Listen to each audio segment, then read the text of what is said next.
নমস্কাৰ টাইমেটলৈ স্বাগতম মই অভিলাষ আৰু লৈ আহিছো এটা গুৰুত্বপূৰ্ণ খবৰ নিশা মহানগৰত ভয়ংকৰ পথ দুৰ্ঘটনা সংঘটিত হৈছে যাৰ ফলত 22 বছৰীয়া এগৰাকী যুৱতীৰ মৃত্যু হৈছে ফটাশিলৰ নিহাদাকৰ মৃত্যু হৈছে আৰু বৰ্তমান সময়ত পৰিয়ালত কান্দোনৰ ৰুল দুগৰাকী যুৱকো আছিল তেওঁলোক আঘাতপ্ৰাপ্ত হৈছে কিন্তু নিশাৰ ভাগত ভয়ংকৰ পথ দুৰ্ঘটনাই জুকাৰিছে সমগ্ৰ গুৱাহাটী মহানগৰ আৰু এই সন্দৰ্ভত সবিশেষ লৈ অহাৰ চেষ্টা কৰিছো জনাই আছো star 7 present time at big breaking ডাঙৰ খবৰ গুৱাহাটী মহানগৰীত ভয়ংকৰ পথ দুৰ্ঘটনা সংঘটিত হৈছে গুৱাহাটী মহানগৰীত ভয়ংকৰ পথ দুৰ্ঘটনা সংঘটিত হৈছে নিয়ন্ত্ৰণ হেৰুৱাই উবেৰ বাহনৰ খুন্দা ডিভাইডাৰত নিয়ন্ত্ৰণ হেৰুৱাই ভয়ংকৰ পথ দুৰ্ঘটনা সংঘটিত হয় নিহত 22 বছৰীয়া এগৰাকী যুৱতী 22 বছৰীয়া এগৰাকী যুৱতীৰ মৃত্যু হৈছে থিতাতে নিহত ফটাশিলৰ নিহাদাক 22 বছৰীয়া নিহাদাকৰ মৃত্যু হ'বলগীয়া হৈছে কৰুণ ঘটনা সংঘটিত হৈছে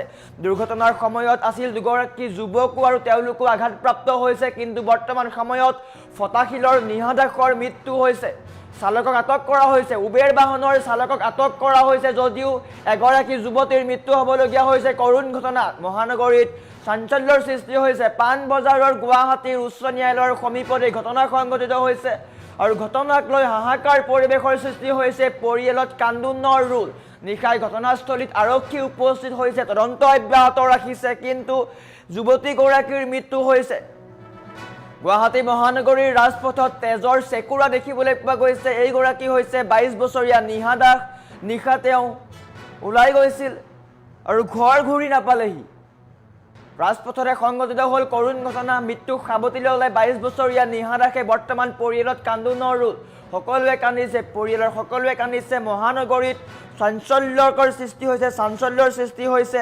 সকলোৰে মাজত হাহাকাৰ পৰিবেশৰ সৃষ্টি হৈছে নিশাৰ মহানগৰীত সংঘটিত হৈছে ভয়ংকৰ পথ দুৰ্ঘটনা উবেৰ বাহনে ডিভাইডাৰত খুন্দিওৱাৰ ফলতে এই ভয়ংকৰ দুৰ্ঘটনা সংঘটিত হৈছে যাৰ ফলত এগৰাকী যুৱতীৰ মৃত্যু হৈছে যুৱতীগৰাকীৰ ঘৰ ফটাশিলত বুলি জানিব পৰা গৈছে ফটাশিলৰ নিহাদাক 22 বছৰীয়া যুৱতীগৰাকীৰ মৃত্যু অকাল মৃত্যু কলিতে মৰহি গ'ল এপাহ ফুল বৰ্তমান 22 বছৰীয়া এই যুৱতীগৰাকীৰ সপোন আছিল বহুত কিবা কিবি কৰাৰ কিন্তু বৰ্তমান সকলো সপোন মৰহি গ'ল কিয়নো পথ দুৰ্ঘটনাত নিজৰ প্ৰাণ হেৰুৱালে 22 বছৰীয়া নিহাদাকে যুৱতীগৰাকীৰ ঘৰ ফটাশিল আমবাৰীত বুলি জানিব পৰা গৈছে নিহা ৰাধা গোবিন্দ বৰুৱা মহাবিদ্যালয়ৰ তৃতীয় ষান্মাসিকৰ ছাত্ৰী আছিল আৰু বৰ্তমান সময়ত তেওঁৰ মৃত্যু হৈছে কৰুণ ঘটনা সকলোকে কন্দুৱাইছে বিশেষকৈ পৰিয়ালৰ লোকক কন্দুৱাইছে অকাল মৃত্যু বুলি ক'ব লাগিব নিশা তেওঁ ওলাই গৈছিল বিশেষ কামত কৰ্মসূত্ৰে ওলাই গৈছিল কিন্তু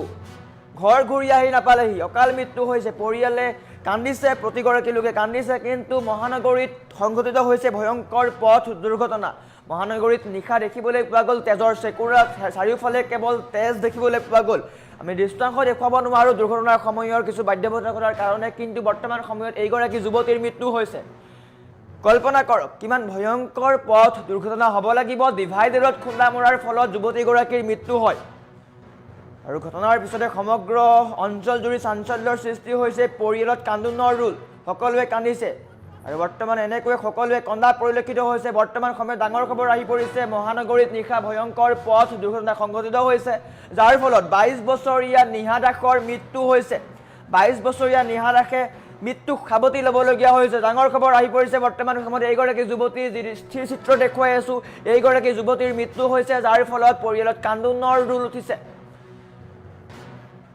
আৰু অকাল মৃত্যু সাবতি ল'লে নিশা ঘৰ গৈ নাপালেগৈ ৰাজপথতে তেওঁৰ মৃত্যু হ'ল আৰু নিশা মহানগৰীৰ ৰাজপথত সংঘটিত হৈছে ভয়ংকৰ পথ দুৰ্ঘটনা আৰু যাৰ ফলত নিশাৰ মহানগৰীৰ ৰাজপথত দেখিবলৈ পোৱা গ'ল তেজৰ চেকুৰা ডিভাইডাৰত খুন্দা মৰাৰ ফলত নিজৰ প্ৰাণ হেৰুৱাই অকাল মৃত্যু বুলি ক'ব লাগিব কোনেও কল্পনা নকৰে এই মৃত্যু এই কম বয়সতে ইমান কম বয়সতে মাত্ৰ 22 বছৰ হৈছে 22 বছৰ বয়সতে নিজৰ জীৱন হেৰুৱালে তাকো এটা পথ দুৰ্ঘটনাত অকাল মৃত্যু এই মৃত্যু সহজ নহয় পৰিয়ালৰ লোকে এই মৃত্যু সহজ বুলি বান্ধি ল'ব পৰা নাই সকলোৱে কান্দিছে দুখ অনুভৱ কৰিছে কিয়নো টিউচন কৰি ঘৰ চলাই আছিল এইগৰাকী যুৱতী আৰু নিজৰ সপোন বহুত আছিল সেই সপোনবোৰ পূৰোৱাৰ কাৰণে চেষ্টা কৰি আছিল কিন্তু মৃত্যু কেতিয়া কেনেকৈ কাৰ হয় কোনেও নাজানে গতিকে এটা পথ দুৰ্ঘটনাত 22 বছৰীয়া নিহাদাকৰ মৃত্যু হয় আৰু বৰ্তমান পৰিয়ালৰ লোকে কান্দিছে আত্মীয়ই কান্দিছে, বন্ধুবৰ্গই কান্দিছে, সকলোৱে কান্দিছে আৰু এইগৰাকী নিহা দাসৰ মৃত্যুত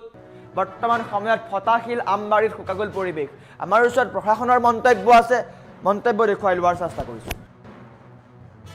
ছোৱালীৰ গাৰ্জেন আহি পাইছে, মাক আৰু দেউতাক আহি পাইছে।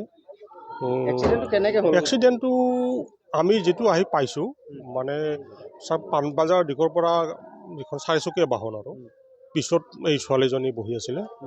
তো গাড়ীখন হয়তো ছিগনেলৰ কাৰণে নে কি হ'ল, তেওঁলোকে মানে তাতে ৰ'ব লগা হোৱাত হয়তো ৰাইট ছাইডে ডিভাইডাৰত মানে ড্ৰাইভাৰৰ যিটো ছাইড থাকে এইটো লগাই দিলে।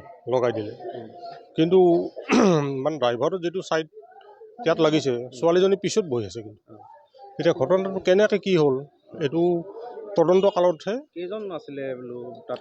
মানে আমিতো এজন পাইছোঁৱে লগত, তেওঁক থানাত লৈ যোৱা হৈছে।